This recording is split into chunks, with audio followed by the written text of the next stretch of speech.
I'm John Dennis. I'm running against Nancy Pelosi.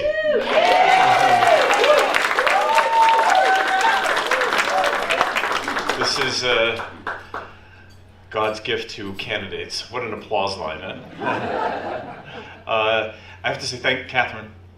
Thank you. Oh, you're welcome. Thank you for doing this. Catherine texts me all hours of the day and night. Oh my God, she texts me. She gives advice. And then she always gets, I'm like in the middle of doing something, Catherine, and I'm like, hey, wait a second, what's she on to here? And next thing you know, I'm like trapped in this conversation. I can't get out of it. It's fantastic. Thank you. She's so engaged. So yes, I'm running against Nancy Pelosi. I didn't grow up in the Bay Area. I grew up in Jersey City, New Jersey. And Good place to be from. Yeah. Good. Anybody from the East Coast, from that area? Yeah. So Jersey City, was kind of a back in those days was sort of multicultural, I guess what they say today. It was largely black and Hispanic, Latino, but there were Irish and Polish and Italians. And my dad was a labor guy. There were a lot of blue collar jobs. There were factories in Jersey City that made glass and shoes and all kinds of things. And but we grew up in a public housing project until I was about 13. And my mother was a city hall clerk when she started work after we got a little bit older to go to school. But we did like things that were sort of, people took for granted. We walked to school every day, right? And and we walked ourselves home from school. And we waited if, we get locked out of the apartment sometimes, and it was that sort of environment. But my mother, Jersey City, for those who know, is in Hudson County. Hudson County is still, I think, the most densely Democrat county in America. My mom was actually a Democrat committee woman. And growing up in that public housing project was really formative for me in terms of my political views. It really had a deep impact on me.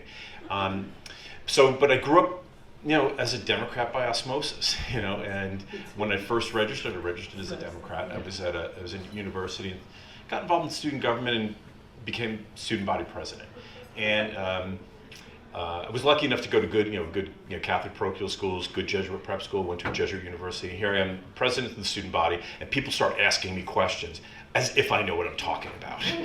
So I remember the summer before my senior year of college, I lived off campus in the Bronx, above a bodega on 189th Street.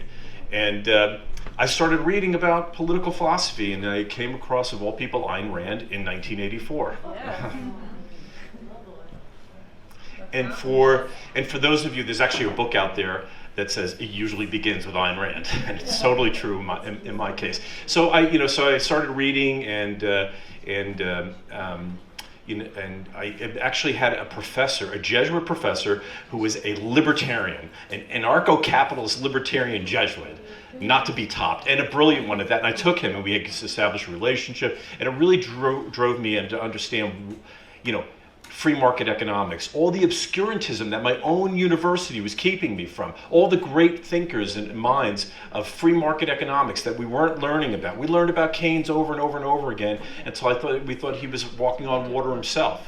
But there was another point of view out there that I wasn't getting. I absorbed it, I drank it up, and then I started doing debate as my student presidency wore down. And so I found myself, every weekend going out and arguing against Harvard and Yale and Princeton, and it was so wonderful. I wish I'd done that the whole time. Incidentally, debating those people, one of the things I learned was really smart people can come to incredibly creative and ingenious ways to be wrong. Think about that all the time, and I'm watching these experts on TV. Okay, whatever. You're okay. You can throw all the credentials out that you want, but if you don't come up with the right answer, what good is it in the end, right? So anyway, but from that point forward, is largely apolitical. I wasn't involved. I did some volunteer work on Ron Paul's presidential campaign, actually when he ran as a libertarian in 1988. But then I got involved in Republican politics here in 2007-8 on Ron Paul's campaign when he ran for president in 2008. And then I've just been involved in San Francisco Republican politics ever since. And we have, every time I run something interesting, I've run a few times against Pelosi. I ran for district supervisor in San Francisco, and I've come to, as my political activity has continued, I have become more focused on what I want to do and what sort of my mission is. My mission is to grow the Republican Party in San Francisco. I mean, can you think of another city that more desperately needs a strong Republican voice than San Francisco? Right? I mean, the Democrats have absolutely no sense of self-awareness or anything. They just keep running it into the ground. And we think about when San Francisco was developing all its iconic projects, the Bay Bridge, the Golden Gate Bridge, those were all done under Republican administrations. The train to nowhere. Yeah, I mean, think about that. Compare that to the cable car system, right? That's still running to this day, that was overseen by Republican administrations. They put that in place. So, I mean, this is a city that desperately needs it. But however, our presence is not entirely welcome. And that was never more evident than a couple of weeks ago. By the way, I'm also the chairman of the San Francisco Republican Party. Okay, cool. Yeah. You wanted some more titles? I'm also the vice chairman of an organization called the Republican Liberty Caucus, which is a national organization that has about 50,000 members. We are trying to make a stir. I became the chairman after I announced I was running against Nancy Pelosi in July of last year, and I started talking in December with Scott Pressler. I don't know if you know who he is. He's the tall, long-haired guy who goes into cities and cleans them up. Yeah, I mean, he organized a cleanup in LA, 55 tons of trash. Yeah. Right. So then he did Baltimore, and I'm sure San Francisco was on his hit list. We started connecting with each other on Twitter, and next thing you know, we have this date scheduled for February 1st. So Scott comes out, and people come, and throughout the day, we had maybe 150 people come from around the Bay Area. We had representation from San Mateo. In fact, San Mateo Republican Party owes me some money. I got to get that from him. I'm not letting it go. Not much, just a little bit. Don't stiff me, okay? I need the money.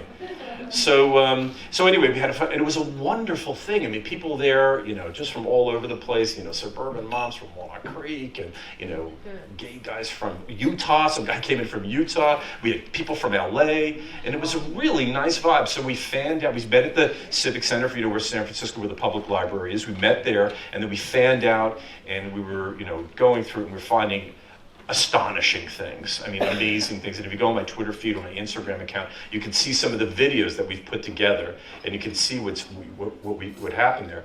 But about 12:15 or so, I get a text from Clint, who's on my team, and Clint says, "You're missing Antifa violence." So we go racing back down there, and sure enough, there are like 30 of these people screaming at us for cleaning the streets. I mean, and they were like, and I have to say, if you look at the picture of the people who came to clean the streets, we should do? If we can find some stills, we got to get a picture of the before, like of the group that went out to clean, and compare it next to the group that was protesting us. Antifa has a diversity problem, folks. Yeah, they do. Right? The Republicans are welcoming, and you have wonderful people of all different types. We don't see that. We don't care about that. Doesn't matter. It cares about what you believe in and what you're fighting for, right? These people are basically skinny, angry white kids with daddy issues. And so, so they're out there, but there was a couple of them, and they're not terribly intimidating. In a group, they're just loud and creates a little chaos. But there were a couple of guys who were really rough. And one of the guys was in particular, he was the guy. He was like picking the big guys out in our crowd and like, I'm going to do this to you and I'm going to do that to you. And he's, making vulgar gestures with his crotch at soccer moms, And so I just thought this could get not good. Let me just go talk to this guy. And so so I went up to him and I started talking to him. Yes, the guy who I talked to, the guy who's wearing a yellow shirt. And I watched him, I said, come on, I don't agree with you, you don't agree with me, but come on, let's, And he's like, I want you dead.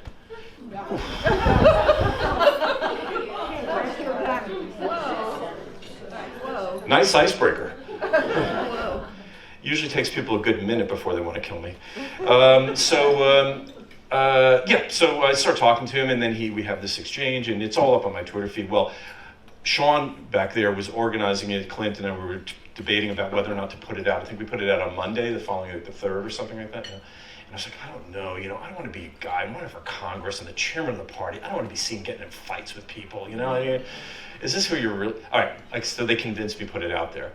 I mean, boom, on Twitter. It went wild, crazy. Within hours, we were at 135,000 views. And I mean within like 4 hours. It exploded. The next day, 350,000 views. And then by last Saturday, we're at 860,000 views. Everyone was retweeting it. Dinesh D'Souza retweeted it. Rudy Giuliani retweeted it. Mike Cernovich, Greg Gutfeld, and then and it was just really kind of exploding all over the place. And then an interesting thing happened. I woke up. I was in a deep sleep. I was sleeping, and I'm leaving. And I'm awake, and it's 4:20 something in the morning, and I'm awake. Nobody else is awake. My dog's not, bugging me. My wife's dead asleep. All right, let me grab the phone. So I'm going through Twitter, and I see something's going on. All these like MAGA groups are like hitting me, and then I go down. Am I reading this right? And I look. President Trump retweeted it.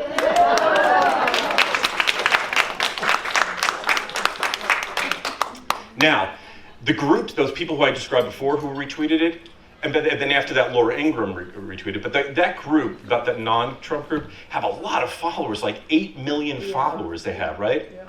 And then Trump retweeted it. He's got 72 million followers. That went out to 80 million people on Twitter.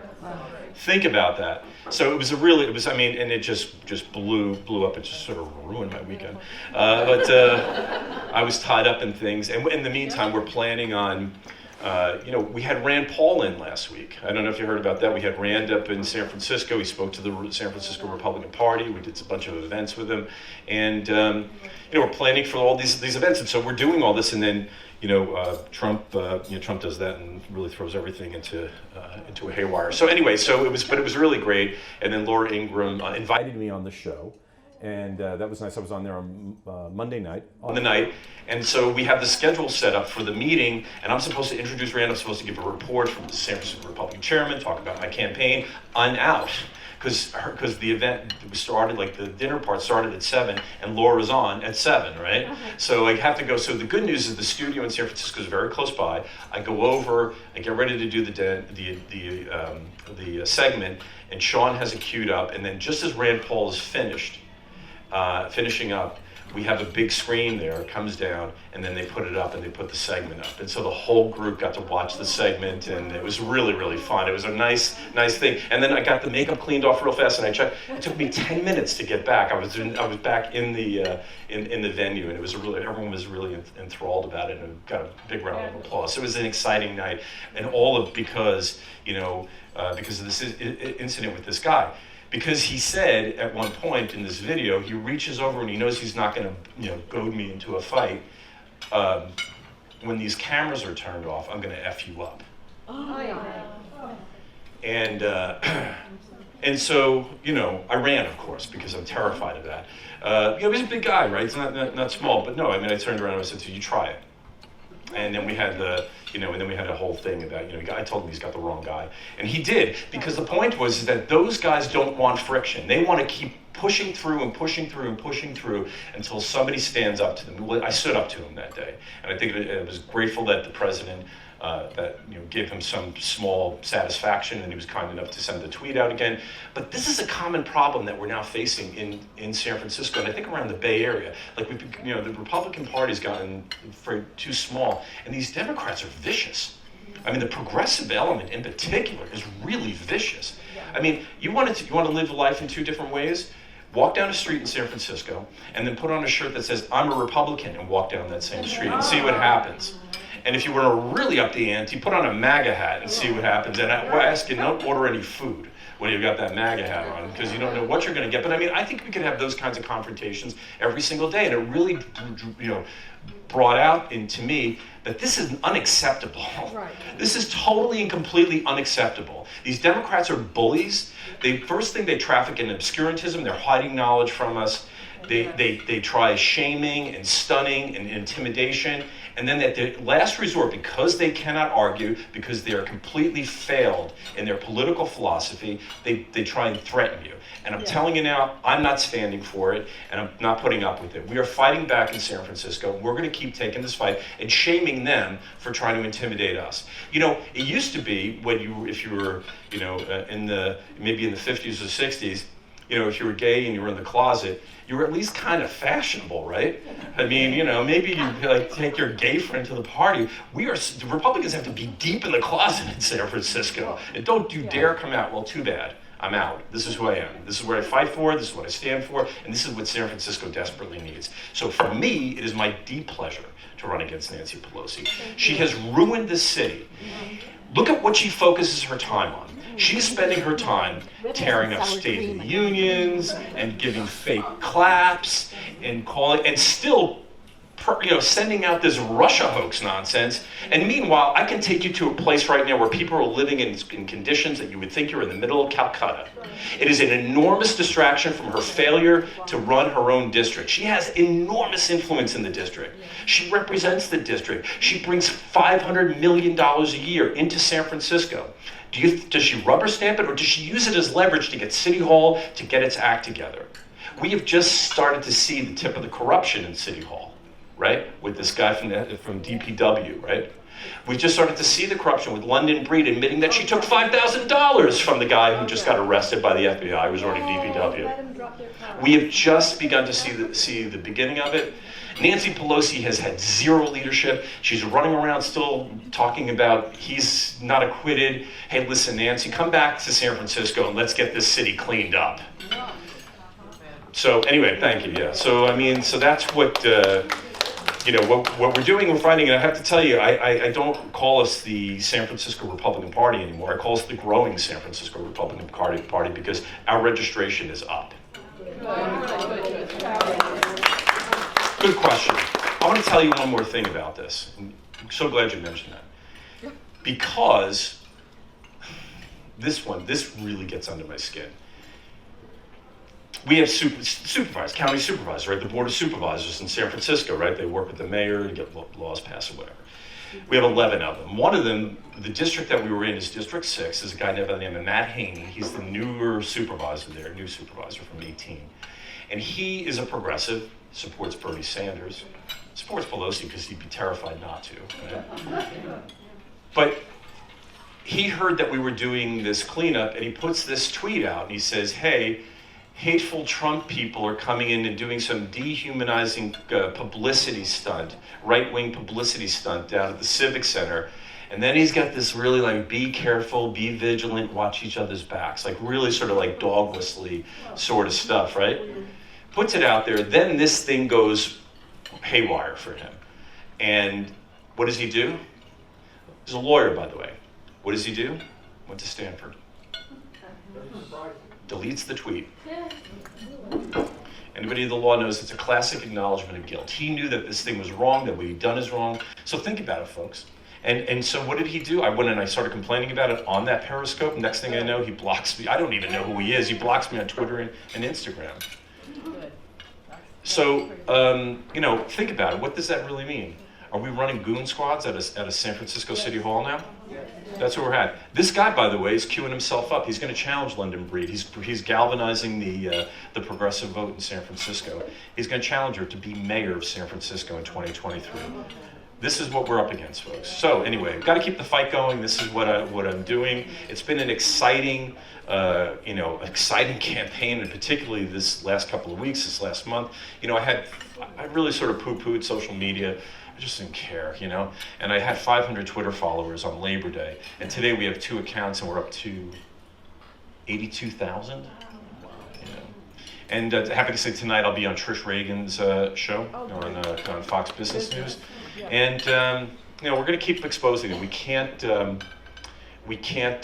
let them push us around, and I'm just not happy. I don't know if you feel the same way, if you feel that same.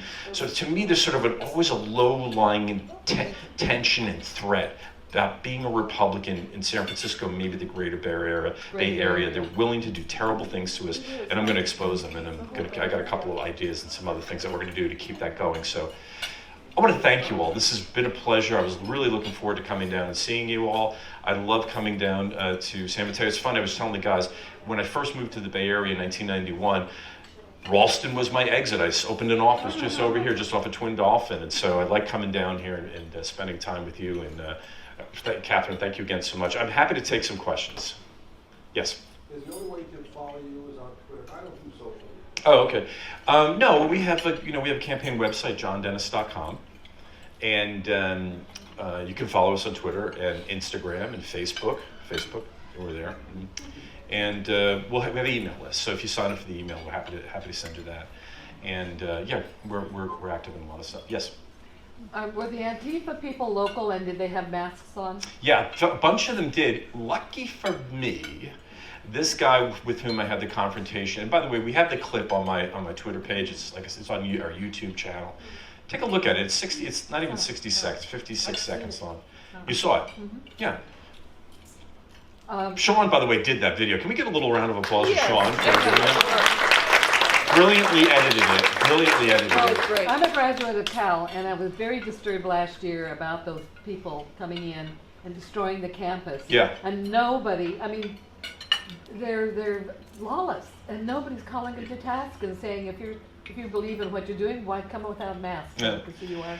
Well, We need to call that out as being the lawlessness that it is. Well, listen. Now I'm the chairman of the party, and I get on the news and I get some media attention. Oh, you know what? You mentioned something earlier. Crickets in the San Francisco media. I put it out to Phil Mateer. I put it out to John Diaz at the Chronicle. I sent it to the Examiner. All the local TV stations who always call me for interviews. I'm like, guys, what do you think about this? And the only one who kind of helped a little bit, she just gave me an appearance, but we didn't talk about this issue, was Catherine Heenan at Cron, who I like quite a bit, by the way. She's wonderful. But no, they're not crickets. This guy's going to run for mayor, folks. And he's putting out hits practically on political. You know why he did it? Because we were embarrassing him, because that's his district. He was embarrassed by the fact that we were cleaning it up and showing what's happening and exposing him. And he sent out people to intimidate us. This is, where are we in 1930? Oh, yes. So, I got to tell you, so I was on Michael Savin. Michael was kind enough to have me on, the Tuesday after, and we talked about that, and he said, are you going to press charges? And I'm like, look, I'm a guy from Jersey City. I don't want to press charges on it. And then Michael said something. I don't remember exactly what he said, but it clicked. I said, and it just occurred to me, if I don't press charges, I mean, even as genuine as this moment is for those of you who've seen it, somebody might think it's like set up or something, hoaxy or something like that. So I had no choice, so I had to file charges, yeah. And SFPD has been wonderful, by the way. The issue, incidentally, yeah. No, I got to tell you. I'm critical, I can be critical, but I have to tell you, I find, generally speaking, that SFPD are pretty good. They're pretty good. Is that one guy's source? Pardon me? Is that one gentleman's source? Yeah, so that's the other issue, and I've spoken to them about this. I mean, here's a potential issue we were going to run into. Is Chesapeake, once this guy gets charged, there's they guess what they do is they send a report up to Chesapeake, and then we have to decide whether or not there are going to be files charged. The Soros-funded DA, is he going to do anything about it? Now, listen, I'm not a shrinking violet, and I'm going to keep talking about this. And so, they have to make it clear. Nancy Pelosi loves, let's use this term, I'm going to throw it in her face tonight on Trish Reagan. She likes to say that they all, talking about illegal immigrants, they all have the spark of divinity. Have you ever heard that? Yes. Have you ever heard her say that? The spark of divinity. Well, I'm going to ask her. I'm going to ask Nancy Pelosi. Hey, Nancy Pelosi, do Republicans in San Francisco also have the spark of divinity? Right? So, I mean, are we protected, by local law enforcement? Are we second-class citizens because we're Republicans? So we have some leverage there. I'm not gonna let it go. I'm sorry. I just can't let my daughter grow up in a town, right? That allows people to be. Look, if it was me and a guy in a bar, who gives a but I'm the chairman of the San Francisco Republican Party, right? And I'm running against Nancy Pelosi. I'm a candidate for federal office. You can't let him get away with that. Michael Savage was right to press me on that, and I'm glad he did. So to answer your question, yeah, press charges of being pressed, yeah. And I have yes. a quick question. Weren't you a vet? I thought. wasn't I a vet? Yeah. No, I'm never a veteran. No, I mean, the rest of my story after I graduated from college was I joined a company that just sort of formed, and then we reformed it, and then I became a partner shortly thereafter. I moved to Chicago, I opened up a sales office, and then we started growing that company. Today it's known as Human Scale. It's mostly known for office seating and all sorts of office ergonomic products, sit, stand, desks. It's a big company now. It's like a $500 million company. I sold my interest a long time ago, unfortunately, but I did well with them. It was a nice run. I lived in Europe for 4 years with the company. I opened up our first sales offices on the West Coast and had a nice career with them. But no, I'm not a veteran. Yes. You didn't get Limbaugh to give you a little PR? Well, I hope so. I mean, I'm picking up some good endorsements, and the big challenge right now is I'm going to get. Rand was kind enough to endorse me, and some other people are stepping up as well. I don't want to say until they're official, but I'm also, by the way, a delegate to the Republican National Convention. One of the three people from San Francisco. Who do you think I should cast my vote for? Any thoughts on that? Okay, let me give it some thought. I have plenty of time. I'm in the doghouse, by the way. That's my wife's 50th birthday week. I'm gonna do something good. I don't know about getting on Rush. I'm happy to go on his show or anyone else's for that matter. I like doing radio in particular, and I'd like to do it, especially where he is now. Yes. Are you getting any sense of feedback to the reaction of people in your district and knowing you, like supporting you? Oh yeah, that's where I was leading to. So now top two, right? Okay, so here's the reason why I decided to run again against Pelosi is because when we had the primary in June, California was an afterthought in the political process, right? So turnout was typically lower, and I got into the top two in 12 and in 14, and then I sort of retired again running against Nancy Pelosi, but I got into the top two. But then when they moved it to June, from June to March, I started to think, whoa, the turnout is not in our favor as Republicans in San Francisco. So I started trying to find somebody to do it, to do the run against Pelosi, because I thought we need somebody with some name recognition, somebody who's been around, people know. And the first person I thought of was Harmeet. But Harmeet can't do it because she's on the board of the California Republican Party, and she's precluded in the bylaws from running for any office while she serves in that capacity. So, and frankly, you know what? I have all the infrastructure in place. I've just done it before, and I know what needs to be done. I have to tell you, after having done it a few times, I didn't quite expect this level of spark that we've had. I mean, 3 million views. Think about that, just on YouTube. Plus Laura Ingraham showing it onto her audience. The other night when I came back to the dinner that we were having, I got on stage. Everyone's applauding. It was a really lovely moment. We put a video. Sean put together a video we just released this morning on it. And I said to them, listen, I'm sorry, I was supposed to be here and introduce Rand, but I had to go talk to 4 million people. Awesome. So, and you're saying about, what was the original question? It was about... just if you have any sense. Oh, yeah. So here's the thing. So now we expect turnout to be big. And so there are 6 of us on the ballot. Nancy Pelosi, and then 3 Bernie supporters to her left, right? And there's one guy's a Muslim, his name is Shahid, and I think he and I are going to be vying for number 2. And I did it pretty handily in, like I said, in 12 and 14. Circumstances are different, but one of the beautiful things about being the chairman is that I get invited onto news shows and local news shows. And there's a beautiful synergy there because I get to go on TV and go into Democrats' living rooms, two times a week, and they get to see that there's a reasonable Republican, and they're going to be like, oh, I remember that guy, he's okay. I think it's a huge advantage for name recognition to be out there, and I know it's getting out there because guys who I play golf with have never, we've never talked to about politics.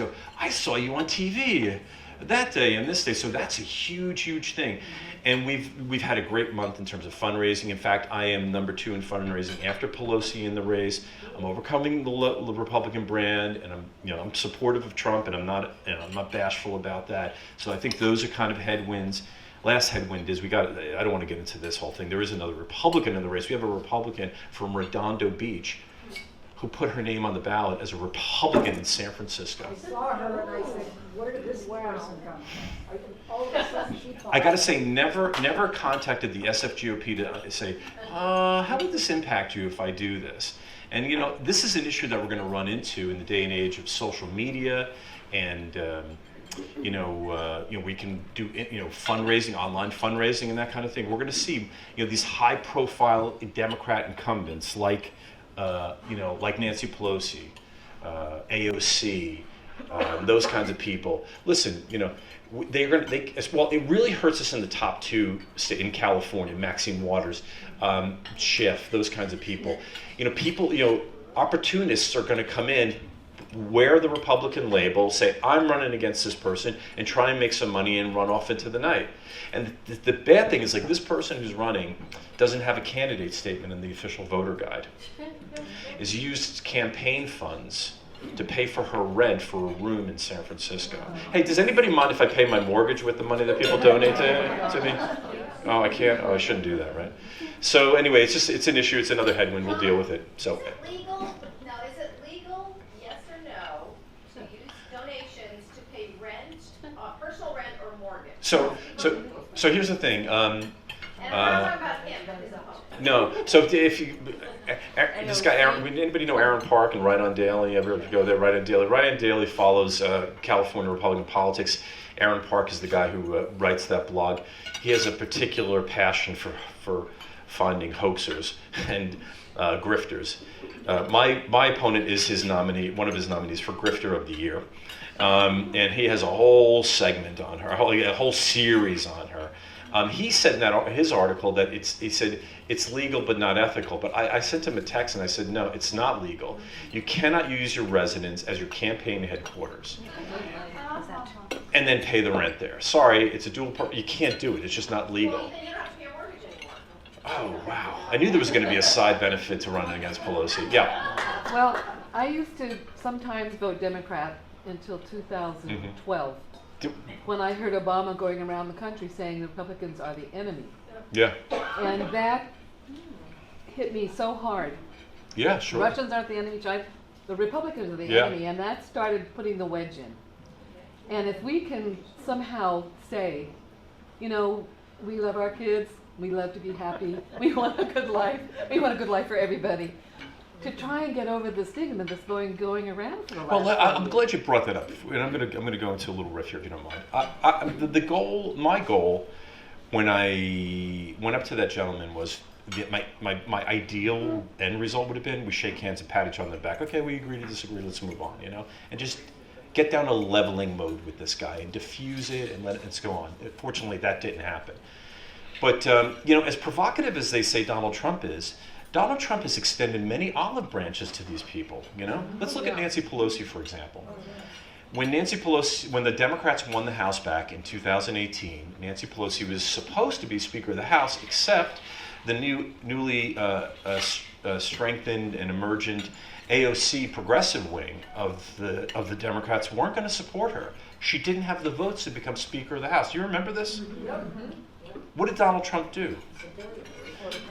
He said in the most magnanimous way, and by the way, there's a lot to be said about people and how they lose, how they can handle themselves when they lose. Are they gracious? Can they handle it with some dignity? I'm going to come back to that in a second.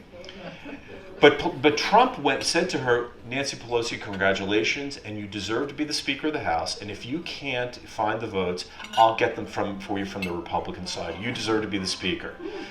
And what did she do? Yeah. She told him to go pound sand, and instead of cutting a deal with him and having a cordial working relationship with him, she went and cut the deal with AOC and that crowd that wanted the impeachment And Nancy Pelosi didn't want that impeachment. She knew early she had to start selling it and believing in it at some point. She didn't want that. Led them down that disastrous path, and we are going to take back the House because of it. I got to tell you, Donald Trump I find to be such a. I mean, he's a gift to America. They should just say, listen, we got a winner. You guys have a winner. Good for you guys. Let's work with you and get as much out of this as we possibly can. That would be my approach if I was Speaker of the House and I was in the opposition party. I wouldn't be doing this stuff. It's so, it's so spiteful and childish. And coming back to that losing thing, I mean, could you find a worse loser than Nancy Pelosi? In denial about acquittal? Listen, listen, I mean, now you're talking here. Now we got a match. We got something going on here. So I mean, she's up there. Might be Hillary. Anyway, but I mean, really bad loser, still totally in denial about her position. And incidentally, I think one of the reasons why, I'll tell you a quick story. Am I okay? You're on time? Now you got my attention, you got me rolling. So, 2010, running against Nancy Pelosi, we take a shot, because I'm not getting any local attention, right? I couldn't get in the newspapers, I couldn't get on TV, unlike today, right, in local. So I hired some guy who was doing these funny videos that were going viral at the time. So I do a video of Nancy Pelosi depicting her as the Wicked Witch of the West. Not the most original thing. A lot of people have called her that, but this guy did it in a really funny way. And again, it went viral. It was really, Drudge had it up for days, and everyone was running it. Jay Leno included me in his monologue for those, and it was really fun. So I go to Washington. I do a couple of days of media appearances, like boom, boom, boom, 2 straight days. Team and I go to relax at some Irish pub, random Irish pub. Who shows up there but Nancy Pelosi? She was there. There was a Young Democrat event already scheduled there. And so we just, the pub just happened to be across the street from our last media appearance. So we go over there, and I'm like, okay. I mean, listen, I live 3/4 of a mile from her. She lives 1 street over and 3/4 of a mile. I drove past her house today. She's in town because Secret Service was there. So I go up to her, and she's like, oh, I know you. You're my guy. And she was kind of cordial and all that. And I said, thank you so much. I said, thank you for being such a good sport about the video. We're just trying to have a little fun with the campaign. She goes, What video? No, she's out to lunch. Sometimes I feel like I only open my mouth to change feet. I'm gonna use that one. I know. Anyway, 2 days later, we get a copyright infringement complaint on YouTube, and the video is blocked. And we were only able to negotiate this hostage release after the campaign was over. But the video's up online if you ever wanted to get a chance to see it. It's on John Dennis 2010. Yeah, it's on YouTube, John Dennis 2010. It's very funny, it's short. 130, a minute and 13 seconds is really funny. But she couldn't take a joke back then. I mean, if I'd done that video about Trump, I think he'd like it. I think Trump's got a good sense of humor. I think Trump's got an amazing sense of humor, and he's willing to take some hits. It's one of the reasons why I like him. And listen, absolutely. And here's the thing I was going to say about him. The other thing I find about Donald Trump is he's exacting about propriety. He's exacting about manners. He doesn't start these fights. I mean, look, political jostling sometimes, but he doesn't initiate these things. But boy, you're going to get hit back if you start. And that's what and it's so important for American civility. I find him kind of civil, really, when you think about it. What he did with Nancy Pelosi was unbelievably magnanimous. Look at the warmth that he exudes to people everywhere. And the fact that the Democrats are fighting him in such a vicious way says so much about them and where they are in their party right now. So in a lot of ways, this election's lining up as a sort of a 1972 situation where Nixon was not so charming, but was popular at the time. He was on the, going to barreling towards re-election, and the Democrats, nominated a socialist. That sounds familiar? in McGovern, and they got stung, and then they had to retrench and go back to the middle. So anyway, I'm great. I could do this all day. I want to grab something to eat, and I'll take one last question. Yes. I am so impressed Yeah. Speak Well, up nice. for America, Oh. and our politicians don't do that. Yes, thank you. It's really funny Right. that we were talking about all of us should be more out there and not silent Republicans. I just got a phone call from a friend of mine who said, you know, you're a hero. I said, who, me? And he said, yeah, he says, people know that you usually wear a Republican pin or something when you go out. I said, yes, sometimes they can wear my hat. And he said, you know, they all think you're a hero. And that's because everybody's so afraid to be of American free speech. I mean, but it's such a great point. And why are we afraid? Because they are We're- evil. Because they will take vengeance against you. I've never been approached. I've never had anybody do anything bad. True. I have people look at me like, Okay, but you and I are in different stages of our lives, right? I mean, imagine if you're starting a family and you've got a career going, and you know you're forced, you know, to be silent, or else you're going to get retribution. It's a terrible way to you know to go through you know that portion of your life in such a beautiful place. And somebody's got to put their finger on it and say, enough already, it's enough. Look, I don't recommend it to everybody, right? Because if you can do it, you should. But also, not everybody should do it, but somebody should do it, right? I'm not letting this go. I promise you, folks, I'm going to keep pushing this. Oh my God, I got such a good idea this morning. I want to tell you so badly. I want to tell you. I just can't tell you. I've got so many little schemes cooked up. Okay. Yes, please. You were saying. You know what, going back to Nancy Pelosi, I really do think she wanted to impeach him. You know, as Republicans, we always give you the benefit of the doubt. Yeah. I don't believe that. Uh-huh. I think she really did, and they were the push that helped her to do it. And about like what Karen said with trying to step out and represent or being a Republican. I have a cousin who used to work for Donald Trump in his with his company, the hotels, and she goes around promoting. She did his hotels. She was up in Seattle, and the woman that she was promoting to punched her in the face. Punched her in the face. She goes back to her car that was rental, had Trump information about the hotels laying on the seat. They scratched up the car. She's no longer with Trump, but she's been with the Trump Association for 10 years, and she said the best company she's ever been with. Yeah. No, I mean that's another great sign. I mean, look at Donald Trump's. He's got long-term relationships with employees. A lot of people that have his Love him. long tenure. Look at his kids. And one of them's a little too liberal for my taste, but okay. But anyway, but no, they're good quality people, and their family is tight. They seem very warm. Like I said, exacting, but warm. And I just think he's a big asset, and he's a great salesman for the country. I love his persuasion ability. I love the way he presents things, and it's a shame that the Democrats aren't coming along for the ride. You made a point. You were saying about the attacks. Oh, hey, let me just say this. I want to finish with this, if you don't mind. Look, the reason, if you see that video, if you've seen it, things start to connect. I mentioned I grew up in Jersey City. I played basketball and I played sports, and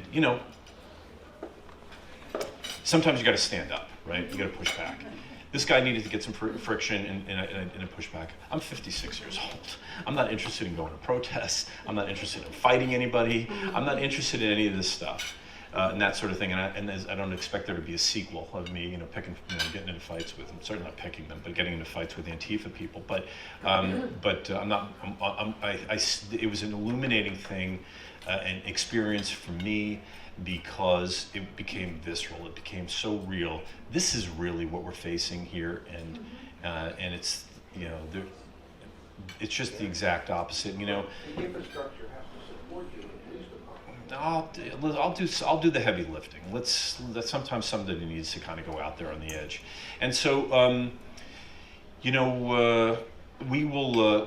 we'll keep pushing forward, because the liberals used to be willing to say I agree to disagree. Yeah, Yes. yeah. And that's not happening anymore. No, no. And that's I think that we need to get back to that position. We need to live better with each other.